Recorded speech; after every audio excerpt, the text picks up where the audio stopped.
Hola, buenas tardes, bienvenidas, bienvenidos a todos los que nos acompañan hoy y los que se irán uniendo en diferentes tiempos para compartir y escuchar y aprovechar esta charla teresiana que tenemos el día de hoy. Tenemos una invitada muy especial, nuestra amiga Claudia Morales Cueto, y les voy a platicar pues un poquito acerca de ella. Claudia es exalumna teresiana de la Ciudad de México y ella combina su vida familiar y profesional con la difusión del mensaje de Santa Teresa de Jesús. Desde el año 2006 acompaña grupos de lectura orante de las obras de Santa Teresa y este año están leyendo el libro de la vida. Es creadora de la página amigosdeteresa.com y Amigos de Teresa en Facebook e Instagram. Ella estudió la licenciatura en comunicación en la Universidad Iberoamericana, es diplomada en psicología positiva, también de la Ibero, diplomada en desarrollo humano y espiritualidad por el CEBAC, maestra en liderazgo positivo de la Universidad Tec Milenio e instructora certificada de mindfulness por el VIA Institute. Es autora junto con el padre carmelita Enrique Castro de 4 libros acerca de las obras de Santa Teresa de Jesús. Vida que transforma vidas, el amor nos hará apresurar los pasos, de bien en mejor y entra como puedas. Su trabajo profesional está orientado a comunicar contenidos que eduquen y motiven a cuidar el bienestar, que favorezcan la vida en comunidad y que fortalezcan la esperanza. Y nos da muchísimo gusto tenerla nuevamente con nosotras aquí en el CIES. Y bueno, pues estamos listas para escuchar su charla que va a ir en torno a Teresa de Jesús como mensajera de paz. Bienvenida, Claudia. Muchas gracias, Norma, y qué gusto estar aquí con todos los que participan en las actividades del CIEST. Y bueno, pues voy a hacer esta propuesta de Teresa de Jesús como mensajera de paz y qué podemos aprender de ella en estos momentos en que hay pues tantos conflictos y, y por qué ella realmente es una mensajera de paz para estos tiempos. Así que voy a compartir la pantalla.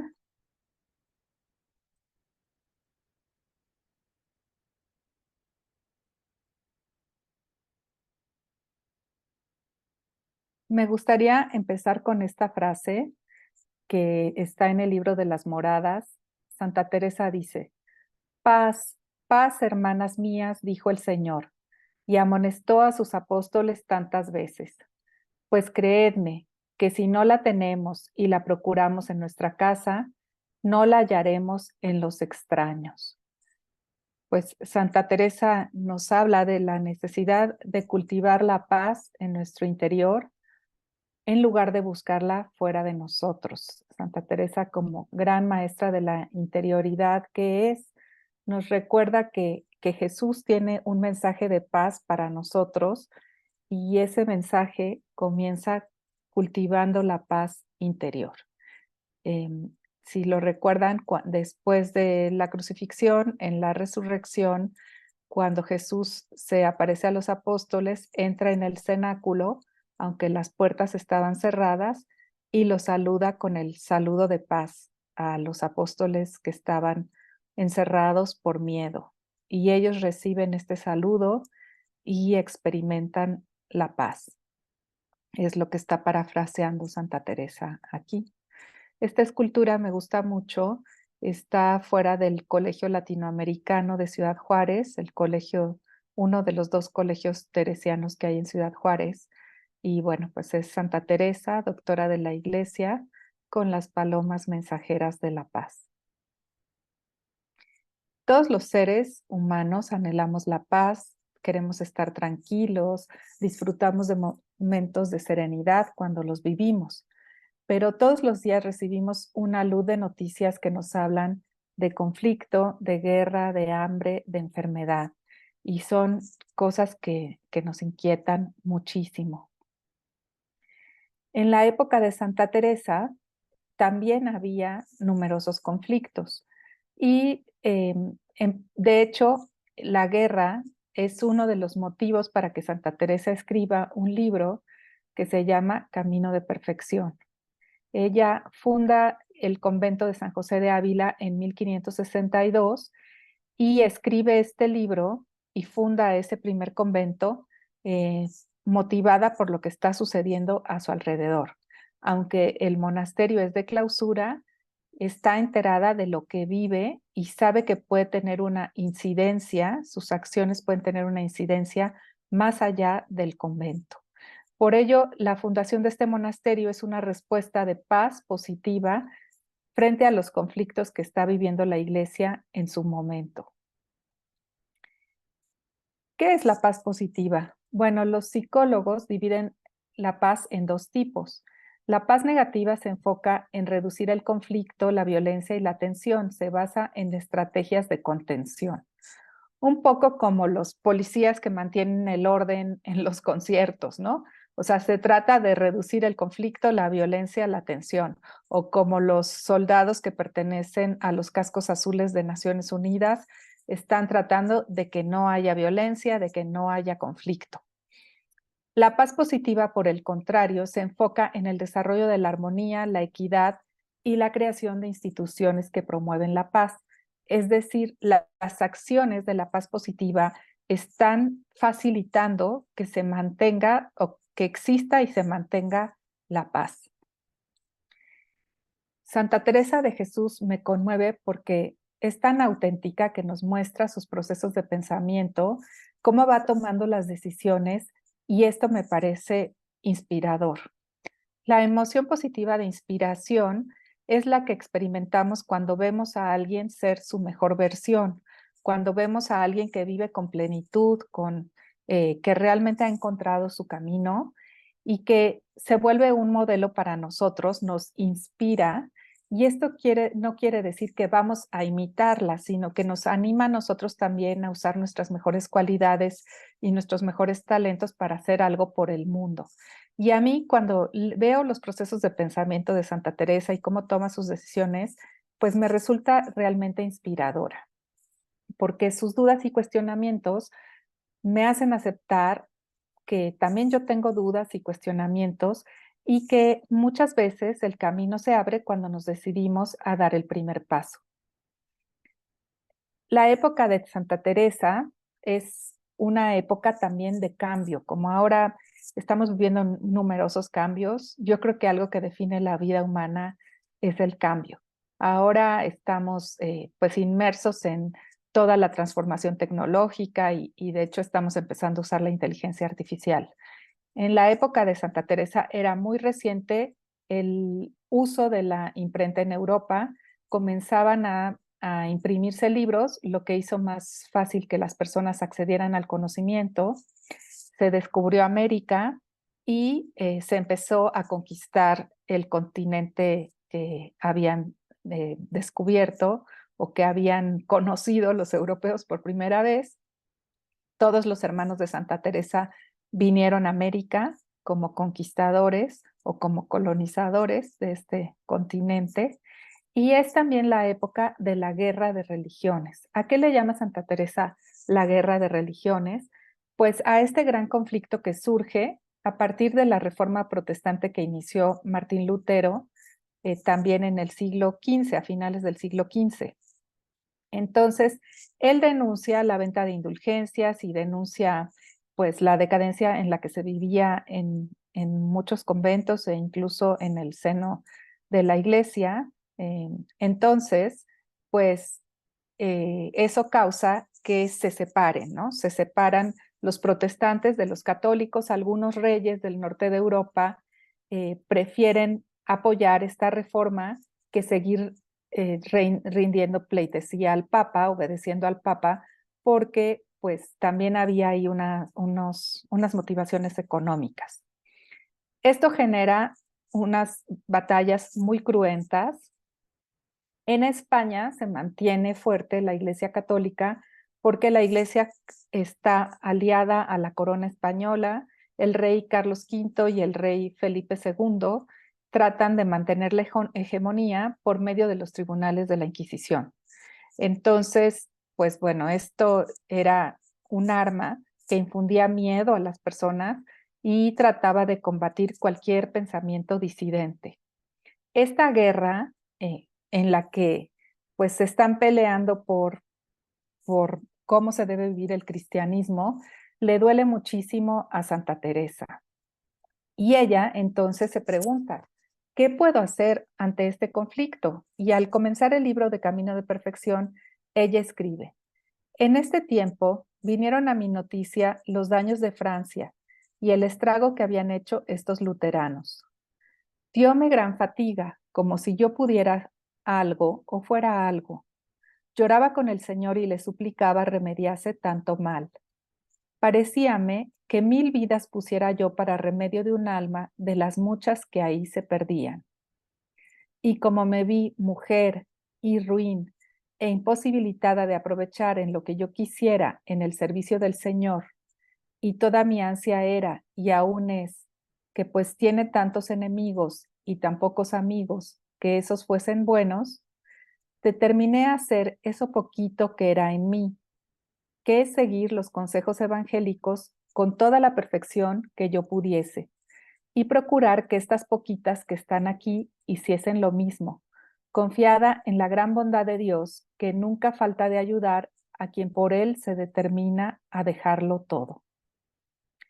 Entonces estamos viendo que al principio Santa Teresa se siente imposibilitada, como nosotros muchas veces ante los conflictos sentimos que no podemos hacer nada. Ella dice que se vio mujer y ruin y que sentía que no podía hacer nada para servir al Señor. Sin embargo, después encuentra un camino.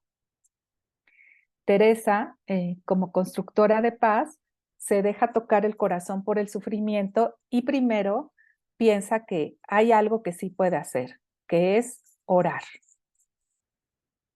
Y después reflexiona y dice que quiere hacer su poco, lo poco que pueda.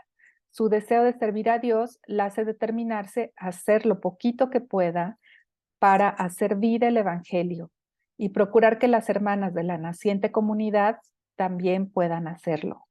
Algo que también me toca el corazón es que Santa Teresa comienza este convento de San José de Ávila con solo 4 monjas.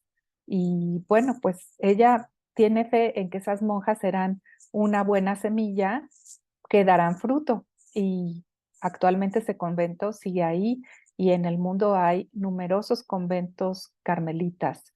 Entonces esa semilla fue una buena semilla y dio muchísimo fruto. Santa Teresa, en este mensaje que leemos al iniciar el camino de perfección, muestra una gran esperanza. Es una mujer de esperanza confiada.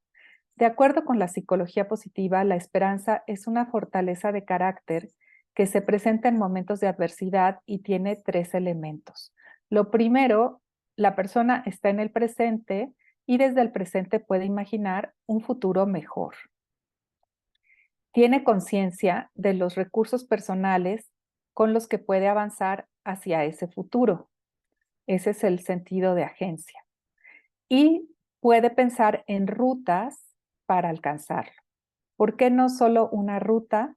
Porque cuando queremos llegar a un lugar y si ese lugar es algo que requiere mucho esfuerzo, a veces necesitamos ir ajustando las rutas, como nos pasa a nosotros en un viaje. Quizá una carretera está bloqueada o quizá tenemos que descansar porque ya estamos cansados y vamos ajustando la ruta.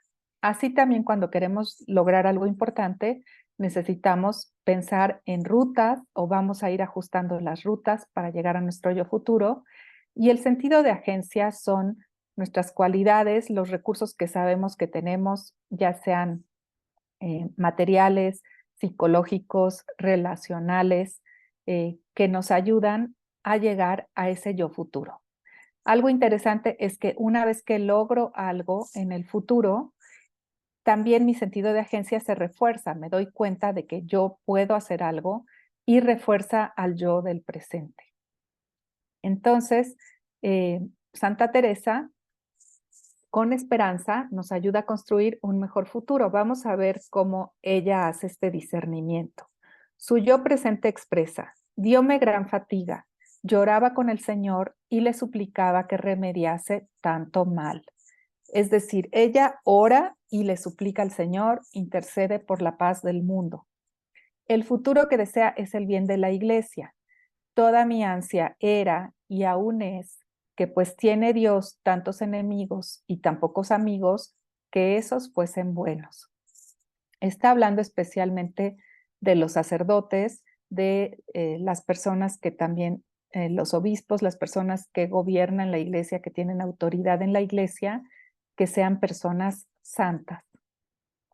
Y bueno, pues también yo pienso que incluye a todos, aunque tiene esta vocación de orar por los sacerdotes y por las personas de la jerarquía eclesiástica. Ella se siente capaz de hacer algo, ejercita su sentido de agencia y dice, determiné hacer eso poquito que era en mí y establece las rutas. Procurar que estas poquitas que están aquí hiciesen lo mismo, confiada en la gran bondad de Dios. Entonces, ella comienza por orar, ella comienza por poner lo poco que puede y también, pues, es lo que motiva la fundación del monasterio. Tienen la misión las carmelitas de orar por la iglesia. Ella dice que son pequeños castillitos de oración para orar por la iglesia. Este discernimiento que lo vive con mucha esperanza y que la lleva a una acción, también ha tenido una gran trascendencia para la iglesia. Entonces, el primer paso es el comienzo del camino. Las pequeñas acciones son semillas para grandes cambios. Nada que haya sido importante empezó grande. Todo comienza con pequeñas acciones. Cuando Santa Teresa era una monja joven, postrada en el convento de la Encarnación porque tuvo una enfermedad que la dejó paralítica 2 años, se da cuenta que la oración la está transformando. Ella ha aprendido, antes de estar enferma, aprendió a hacer oración de recogimiento gracias a un libro que le regaló su tío que se llamaba El Tercer Abecedario. Entonces, ella, aunque esté enferma, mantiene la práctica de la oración de recogimiento y se va transformando, va creciendo en el amor. Y dice, vi nuevas en mí estas virtudes, no tratar mal de nadie por poco que fuese, sino lo ordinario era excusar toda murmuración. Vínose a entender que a donde yo estaba tenían seguras las espaldas. Esa determinación es la primera semilla para generar un clima de cordialidad y aceptación en su monasterio. Como les decía, ella tenía alrededor de 23 años y está prácticamente paralítica en el monasterio. Poco a poco empieza a recuperar el movimiento, pero si no puede hacer nada, pues una gran tentación es escuchar cosas entretenidas y a veces lo que nos parece entretenido pues son los chismes, ¿verdad?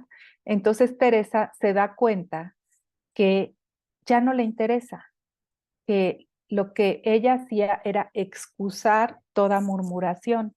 Ya no quería oír hablar mal de nadie, ni oír hablar de nadie, sino excusarlo. No se pone a dar lecciones y dice, no, no vamos a hablar mal de nadie, o a mí no me gustan los chismes, sino simplemente lo excusa. Es decir, cambia la conversación, cambia el clima. Y esto hace que las personas que se acercaban a ella se den cuenta que con ella tienen seguras las espaldas. Entonces, pues es algo que facilita que las personas tengan confianza en ella, que se cree un clima de aceptación, de amistad, de confianza. De esta forma, aceptamos los procesos de las otras personas, porque cada persona tiene sus dificultades, tiene que tomar sus propias decisiones.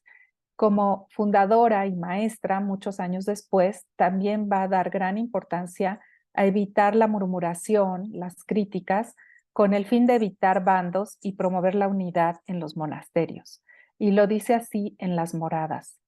Importa tanto este amor de unas con otras que nunca querría se os olvidase, porque de andar mirando en las otras unas naderías, puede el alma perder la paz y aún inquietar a las otras. Mirad si costaría cara la perfección.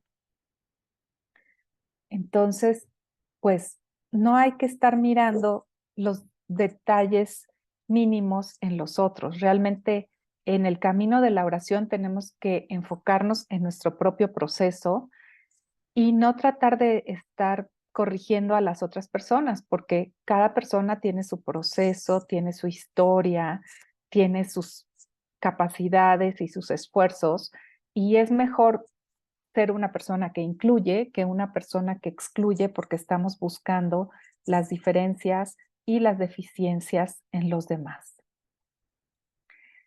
Entonces, el aceptar a los otros también nos enseña humildad, y la humildad nos abre el corazón para ser más compasivos.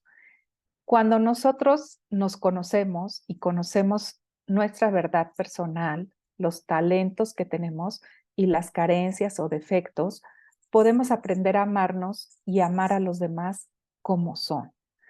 Porque mientras estamos subidos en el pedestal de la soberbia y nos sentimos más grandes que los demás, estamos dividiendo, estamos pensando que nosotros siempre tenemos la razón, no somos las personas perfectas, y eso nos genera un corazón de piedra.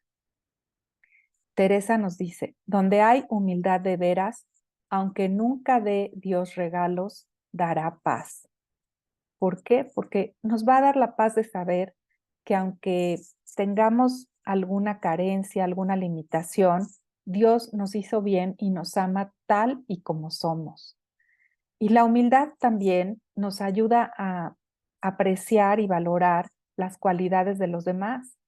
Y eso nos ayuda a sentir que nuestra vida es más rica, porque quizá yo no soy buena en matemáticas, pero alguien que es mi amigo lo es y le puedo pedir ayuda. O quizá yo no sé inglés, pero conozco a alguien que es buenísimo y me puede ayudar a traducir el documento que necesito.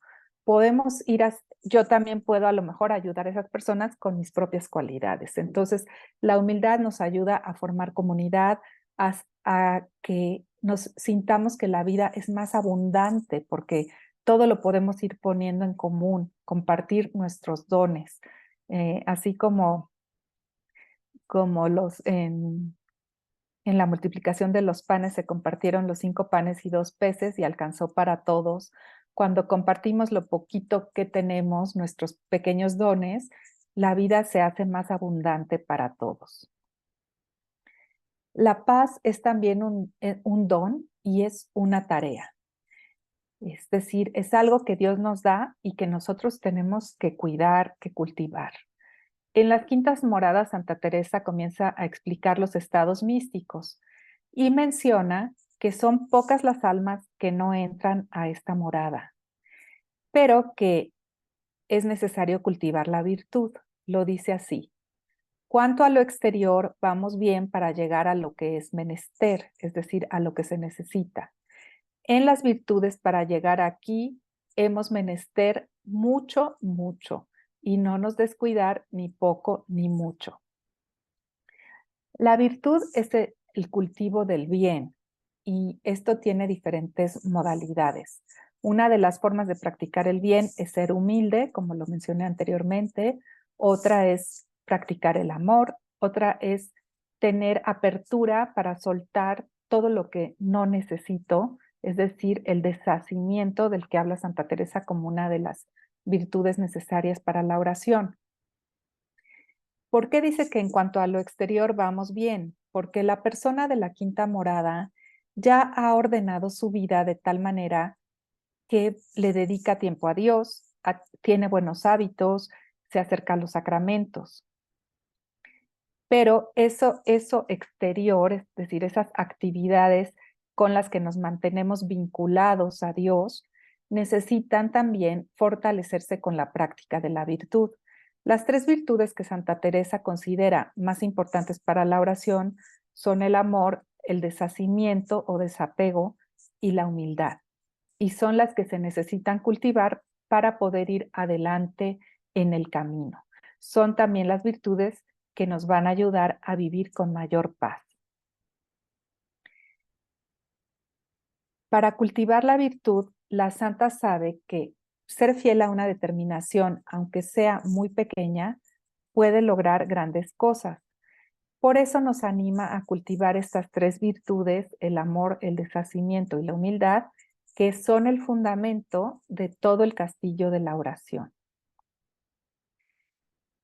Y además nos vamos dando cuenta que orar no es 15 minutos, orar no es un momentito, sino que la oración, al ser un trato de amistad con Dios, es una manera de vivir.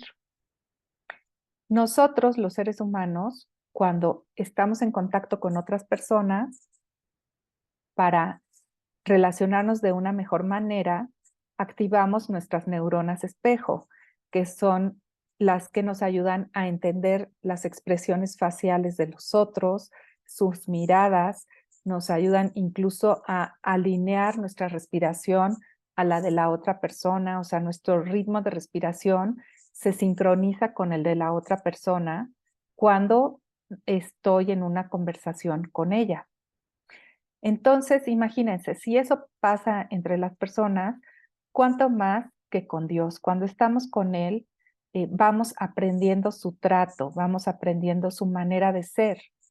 Y este trato de amistad va dejando una huella en nosotros que nos lleva a vivir en amistad con Dios. Entonces, la oración no es nada más un momento en el que yo conscientemente me relaciono con Dios, sino se va convirtiendo en una manera de vivir, vivir como amigos de Dios. Y esto ilumina todos los aspectos de mi existencia, comenzando con las relaciones con los demás. Ahí es donde se nota. El amor a Dios no se nota tanto en cuánto ora una persona, puede ser que sí, pero más evidente es cómo trata a los demás. Y por eso Santa Teresa nos anima a la paz en la comunidad. Lo dice así a sus monjas para que en el Camino de Perfección, este libro del que les estoy platicando, ella dedica varios capítulos a enseñar por qué no nos conviene querer ser la persona más importante en el camino de la oración. O sea, ser la persona a la que se le sirve primero, ser la persona a la que todo el mundo alaba. ¿Por qué no queremos, no es necesario ser la persona más importante? ¿Por qué a veces nos impide orar el querer tener siempre la razón? ¿O por qué el apego a los familiares muchas veces puede llegar a ser un impedimento para vivir con libertad? Tiene muchísimos consejos, es realmente un libro que ayuda mucho a la formación de la persona que quiere vivir en oración, y algunas de las cosas que dice para favorecer la paz en la comunidad son estas. En cuanto a aceptación e inclusión, aquí todas han de ser amigas, todas se han de amar, todas se han de querer, todas se han de ayudar. Es decir, es un clima de equidad y de amor para todas.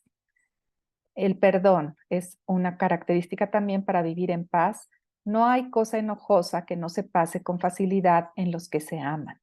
Y recia ha de ser cuando dé enojo. Es decir, moderar nuestros ataques de ira y no enojarnos por cualquier cosa. Realmente ver si hay algo que vale la pena que yo actúe con enojo o las cosas se pueden solucionar con un diálogo. Y además estar siempre dispuesto a renovar las relaciones con ayuda del perdón. El deshacimiento. No consintamos, oh hermanas, que sea esclava de nadie nuestra voluntad, sino del que la compró con su sangre, es decir, Cristo. A veces queremos agradar a personas de nuestra familia o de nuestra comunidad y por estar haciendo eso vamos desarrollando relaciones de codependencia y eso impide la libertad que Cristo quiere que cada persona tenga para poder ser realmente su mejor versión, la persona plena que él soñó. Y recalca Santa Teresa la virtud de la humildad, que ella define como andar en verdad, es decir, conocerme y conocer mis talentos, mis intereses, cómo manejo las emociones y conocer mis limitaciones. Santa Teresa también en sus escritos nos habla de cómo vive la paz frente a la adversidad. En las séptimas moradas lo menciona como uno de los dones de la unión con Dios. Justamente en el capítulo 2 de las séptimas moradas, después de narrar el matrimonio espiritual, cuando vive esta gracia del matrimonio espiritual, al final del capítulo dice: no se entienda, aunque exista ya la unión con Dios, no se entienda que las potencias, sentidos y pasiones están siempre en paz. El alma sí, mas en estas otras moradas no deja de haber tiempos de guerra y de trabajos y fatigas, mas son de manera que no se quita de su paz y puesto. Esto es lo ordinario. Y completa esta explicación diciendo que ella lo ha vivido como un rey que está en su salón de trono y ahí recibe los informes de las batallas. Y en ese lugar estratégico puede tomar decisiones acerca de las batallas que se están presentando en su reino. En el caso de Santa Teresa, cuando ella recibe esta gracia, está como priora en el monasterio de la Encarnación, porque han decidido que es mejor que deje de fundar, sus superiores religiosos decidieron poner un alto a sus fundaciones y que ella se ocupe de atender los problemas de hambre y de falta de acompañamiento espiritual y buenos confesores que tenían las monjas de la Encarnación. Entonces, Santa Teresa, cuando recibe esta gracia, está viviendo un momento difícil, un momento donde ella es la responsable de alrededor de 180 monjas que tienen hambre, que han sido descuidadas por quienes les deberían haber dado cuidado espiritual. Ella trae al convento al padre Fray Juan de la Cruz, San Juan de la Cruz, y eso pues las alimenta el alma. Y con todos los bienhechores que ella ha tenido buenas relaciones, comienza a buscar que las monjas también tengan que comer. Bueno, de hecho, primero hace eso y luego trae a San Juan de la Cruz, porque es muy realista y primero busca que tengan pan. Y en su vida, que es una monja que fundó, una monja que acompañó a tantas personas y que tuvo que hacer tantos negocios para mantener sus monasterios, pues ella vivió muchos momentos de adversidad. Ella enfrenta la adversidad con paz y con esperanza.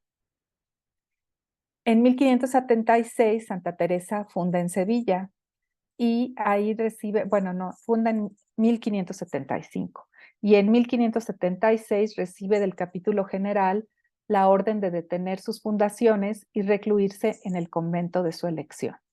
¿Por qué el capítulo general le dice que detenga las fundaciones?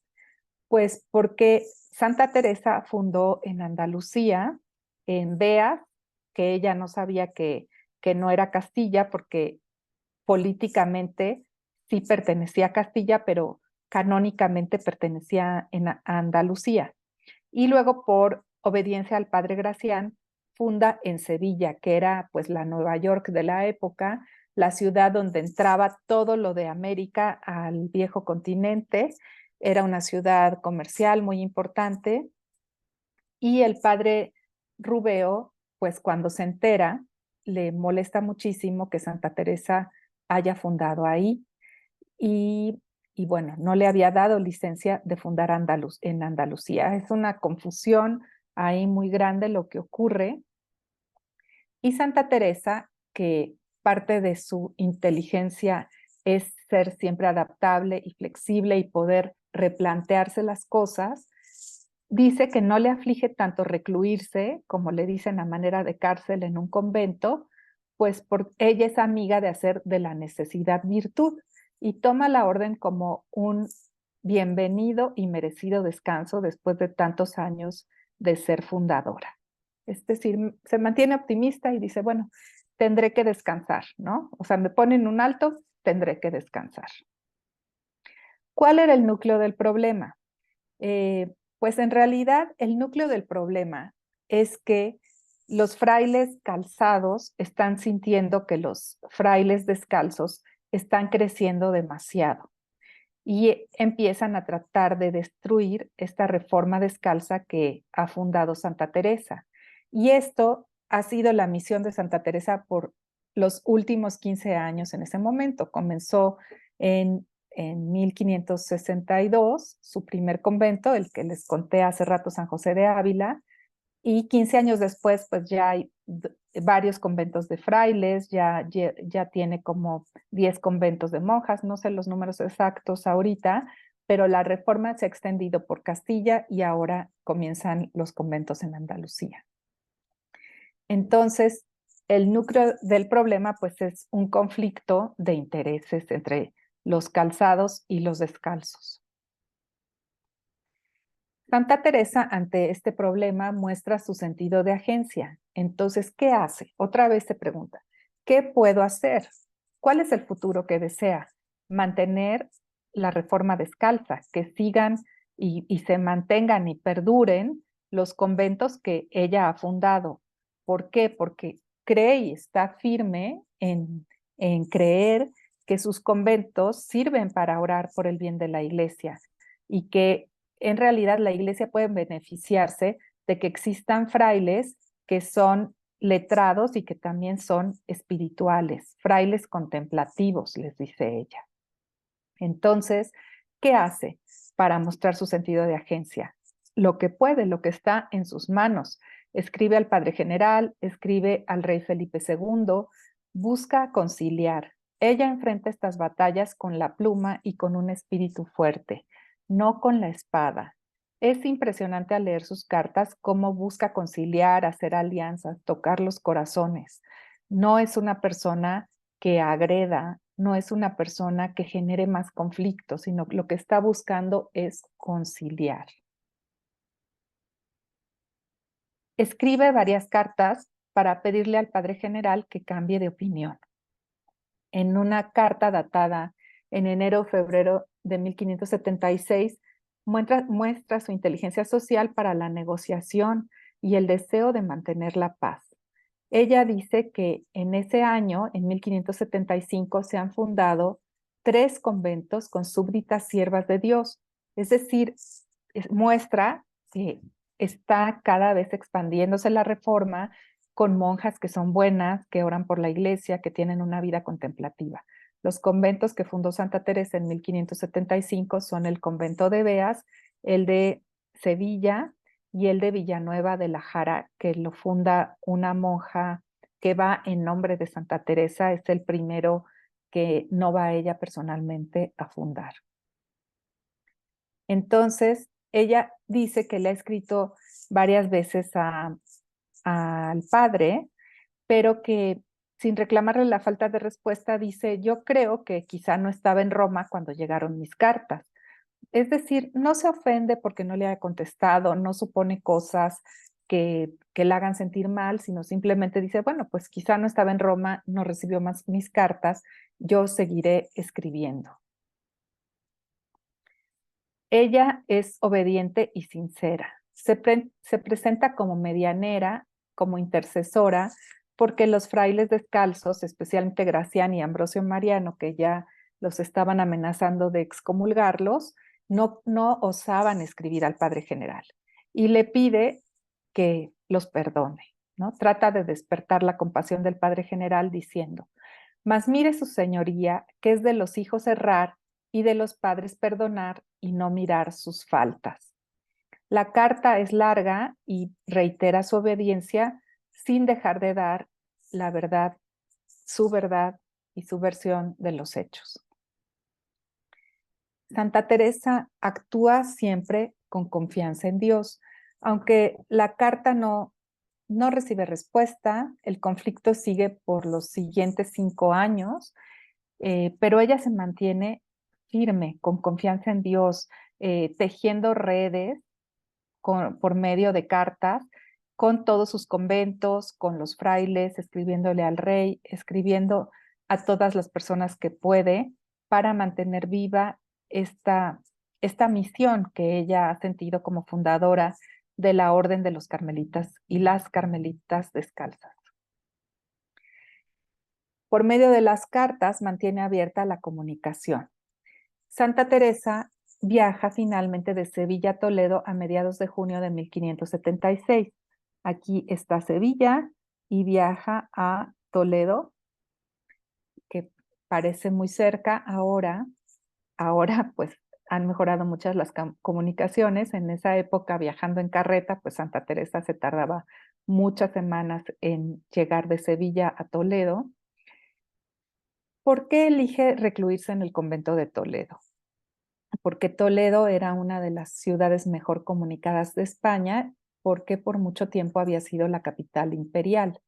Entonces, si ven, Toledo está aquí en el centro y desde ahí puede mantener comunicación con todos los conventos que ha fundado. Desde ahí, por medio de cartas, Teresa dialoga con aliados, concilia con los opositores, soluciona problemas económicos, está pendiente de la salud de sus monjas y está al tanto de todo lo que sucede. Es algo que le ocupaba gran parte del día, escribe muchísimas cartas diarias y de hecho llega un momento en el que tiene una crisis de agotamiento y el doctor le pide que empiece a usar una secretaria porque ella ya está muy cansada de tanto escribir. Aquí se ve con más detalle, aquí está Sevilla y aquí está Toledo. Es hasta 1580, 4 años después, que Teresa escribe.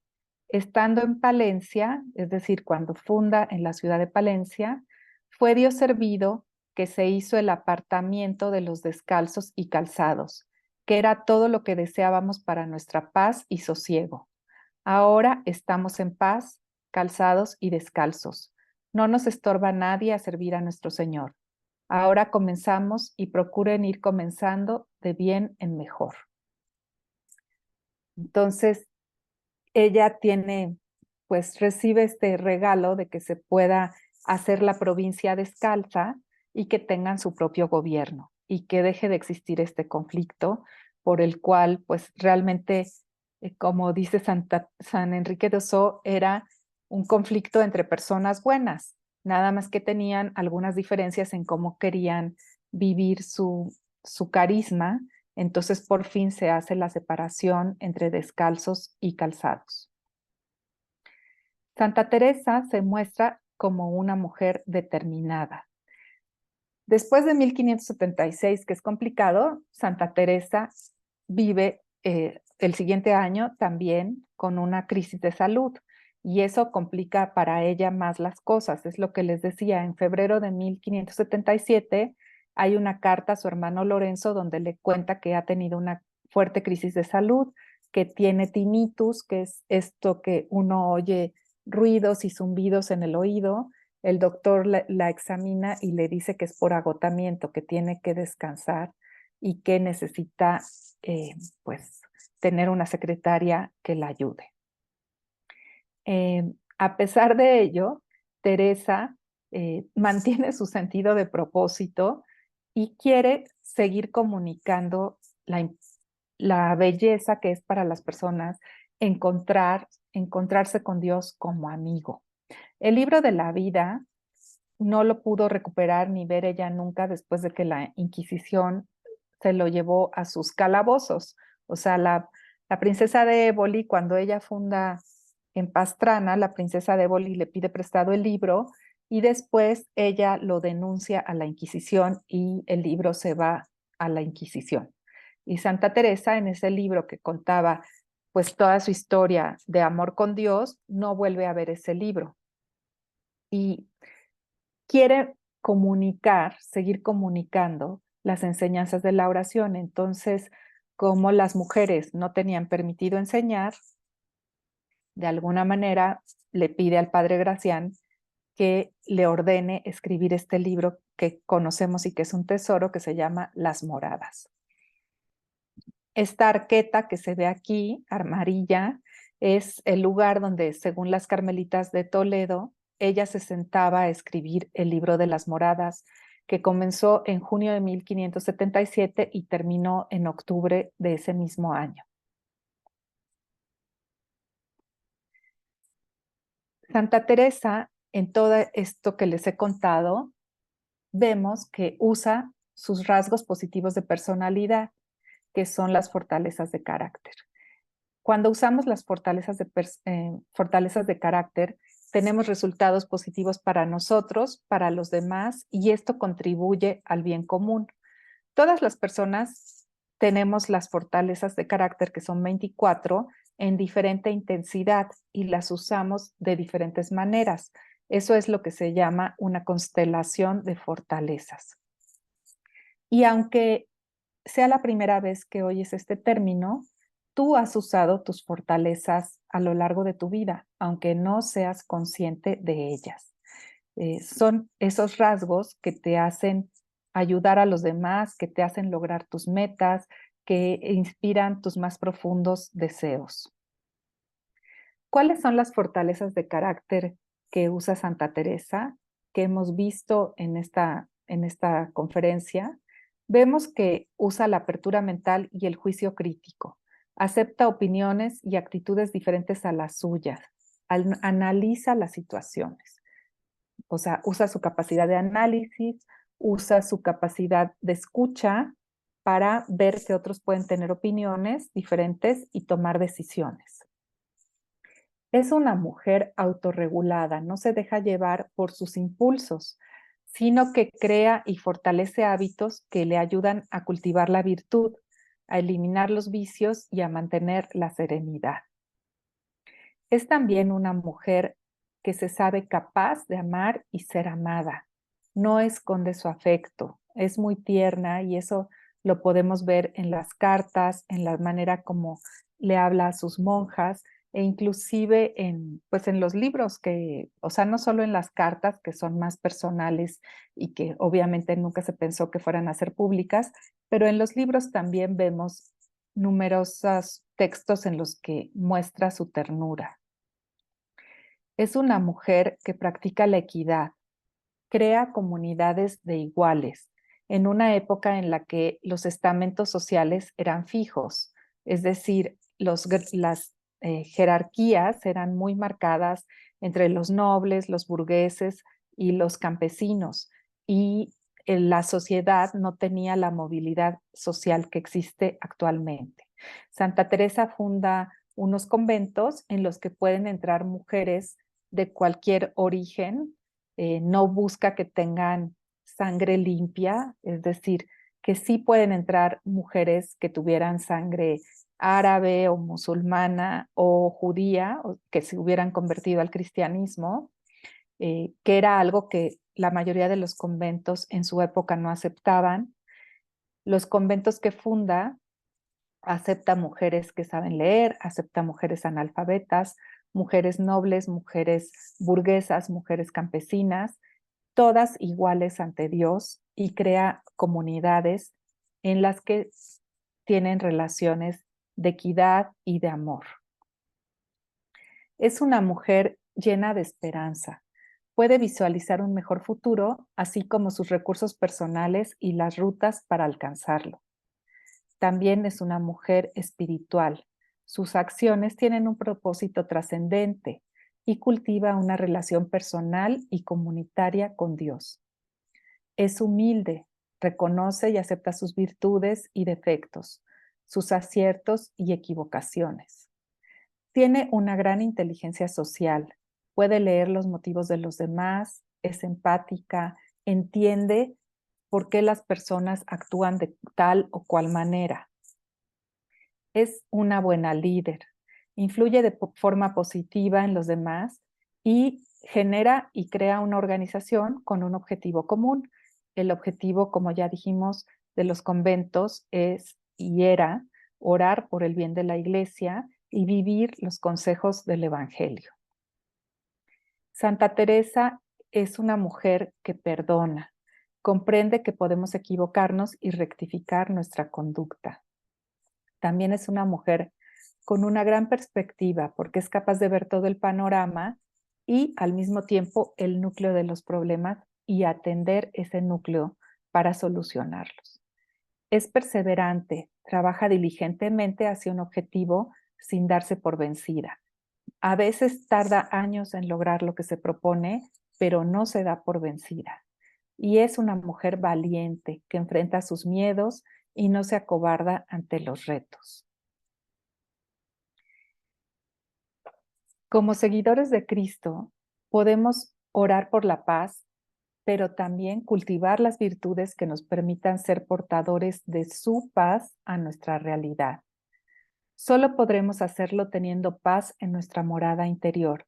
Las diferencias y los conflictos seguirán existiendo. Es algo que desde que Abel y Caín se pelearon ha existido en la humanidad.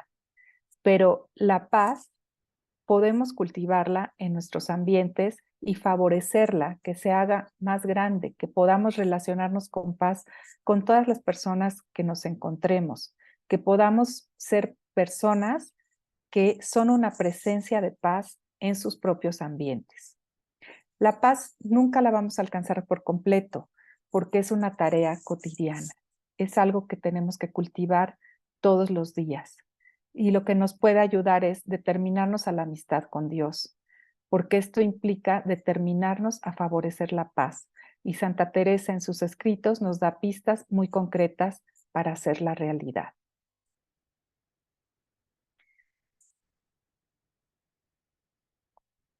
Pues muchas gracias. Gracias, Norma, por haberme invitado.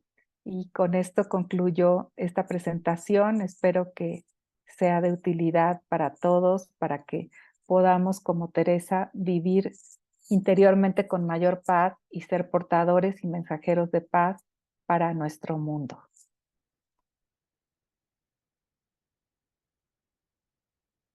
Muchísimas gracias, Claudia. Realmente muy interesante y muy actual.